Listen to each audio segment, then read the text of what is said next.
নাগরিকদের দায়ের করা অনেকগুলো মামলাতে আপনারা ভিআইপিদের গ্রেপ্তার করেছেন এবং ভিআইপিদের রিমান্ডে এনে জিজ্ঞাসাবাদ করেছেন। আসলে ভিআইপিদের বিরুদ্ধে অভিযোগ হচ্ছে তারা এই সমস্ত হত্যাকাণ্ডগুলোতে নির্দেশ দিয়েছিলেন অথবা উস্কানি পেয়েছিলেন। আপনারা এই ভিআইপিদের কাছ থেকে রিমান্ডে জিজ্ঞাসায় কি জানার চেষ্টা করছেন?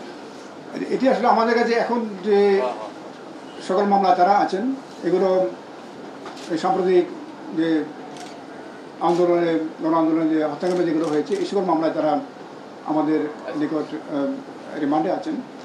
আমরা মূলত এই সকল বিষয়ে তাদের দিক থেকে যে সকল সহযোগিতা বা ধরেন তারা বিভিন্নভাবে হয়তো কেউ অর্থ নিয়োগ করেছেন, কেউ হয়তো পরামর্শ দিয়েছেন, অনেকে আবার বিভিন্ন সময়ে বক্তৃতা বিবৃতি দিয়ে এটাকে উৎসাহিত করেছেন। আমরা এই সকল বিষয়ে এই মুহূর্তে জিজ্ঞাসাবাদ করছি যে তাদের ইনভলভমেন্টটাকে এটা পরিষ্কার করার জন্য। বলছিলেন যে যাদের আপনারা উচ্চবিলাসী বলছেন বা অপেশাদার বলছেন, এদের অবস্থানটা আসলে কোথায়? আমরা দেখলাম যে সেনানি নিবাসের কিছু মানুষ যাদেরকে ছেড়ে দেওয়া হয়েছে, বলা হচ্ছে 670 লাখ, এরা কি আপনাদের হেফাজতে আসলে? আপনাদের যারা উচ্চবিলাসী কর্মকর্তা তাদের অবস্থানটা আপনারা জানেন না? এই বিষয়ে আমাদের এখনো সুনির্দিষ্ট কোনো তথ্যপাত নেই। আমরা যাদেরকে গ্রেপ্তার করতে পেরেছি শুধু তাদের তথ্যপাত আমাদের কাছে আছে। তারা কি পলাতক? পলাতক হতে পারে, তারা এখনো হাইডআউটে আছেন। মাননীয় কমিশনার, আপনি আপনার বক্তব্যে বলেছেন যে অপেশাদার এবং উচ্চাভিলাষী কিছু সদস্যের কারণে আপনাদের সিভিলিয়ান এবং পুলিশের ক্যাজুয়ালিটি হয়েছে।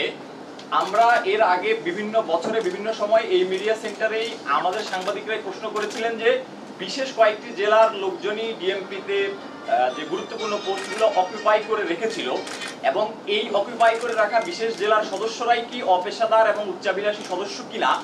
আপনার সময়ও এই ধরনের বিশেষ জেলার লোকজনের অতি পদায়ন হবে বলে আমরা শঙ্কা প্রকাশ করতে পারি কিনা? না, এটি আমি আপনার সাথে একমত নই।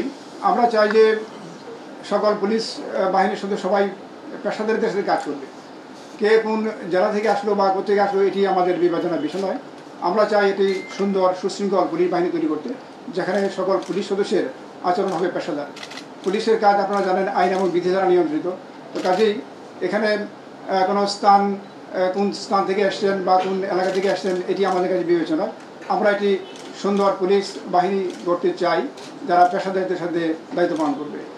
মাননীয় কমিশনের মধ্যে একটু বলবেন যে আমরা বিগত 17 বছর দেখেছি গণমামলা যেটা বলে যে বিভিন্ন গণমামলা হতো, সেই গণমামলায় যাদের আসামি করা হতো নির্দেশদাতা হিসাবে মানে একটু হাস্যকর বিষয় তৈরি হচ্ছিল যে ফখরুল সাহেব অন্য জায়গায় যে আগুন লাগিয়েছে, এরকম মামলাগুলো আমরা দেখতাম।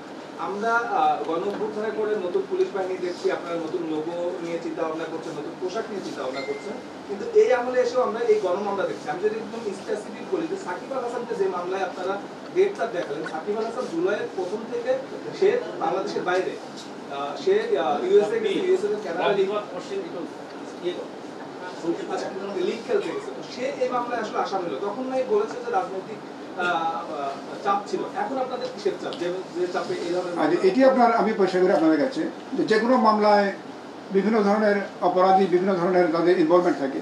তাদের যে প্রিন্সিপাল অফেন্ডার আছে, আবার অ্যাবেটর আছে। তো অনেকেই যে এই সকল অপরাধে যারা ইতিমধ্যে আছে তারা হয়তো এই অপরাধকে সংগঠনে সহযোগিতা করেছেন বিভিন্নভাবে, এবং আপনারা জানেন এগুলো। অনেকে আপনার অর্থ দিয়ে সাহায্য করেছেন, অনেকে পরামর্শ দিয়েছেন, অনেকে আপনার যে মিডিয়াতে উস্কানিমূলক বক্তব্য দিয়েছেন। তো এগুলো তো অপরাধ, আপনার অবশ্যই অপরাধ। এবং আমরা আইন অনুযায়ী যে কাজগুলো করবো এভিডেন্স কালেকশন করবো। এভিডেন্স কালেকশন এবং যে কোনো মামলা তদন্তে এভিডেন্স কালেকশন অত্যন্ত গুরুত্বপূর্ণ, এবং যে কোনো অ্যারেস্ট আপনার হবে এই কালেক্টেড এভিডেন্সের উপরে।